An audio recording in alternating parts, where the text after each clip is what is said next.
Hi, so my name's Elliot. I'm a second year business management and Spanish student at the University of Surrey.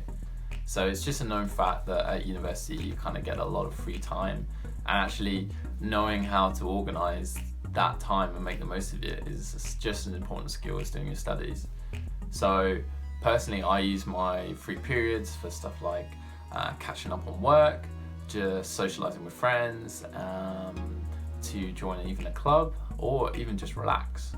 But one thing that I've learned from university that I wish that I had applied in secondary school is no matter what you're going to do, no matter what those things that I've just mentioned you're going to do it 100%. Commit yourself. You know, if you're going to work, you know, set yourself some goals, do it, apply yourself. If you're going to relax, same thing applies. You know, make sure that you just do it 100%. I don't know about you, but when I was doing my A-levels, one habit that I developed that was pretty bad was that I would be revising with the television on in the background, and it never works.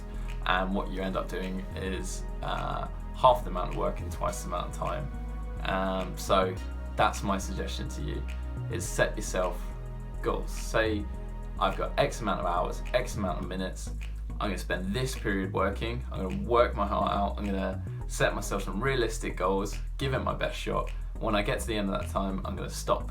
Now the rest of my time I can use for whatever I like. If you want to chill out, you want to meet up with friends, but do that 100%.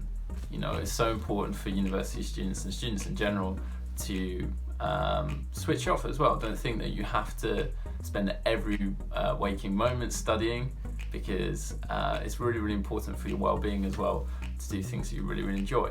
But earn it, you know, set yourself a goal. That's my time for working, cut off, then relaxing. So yeah, thanks very much.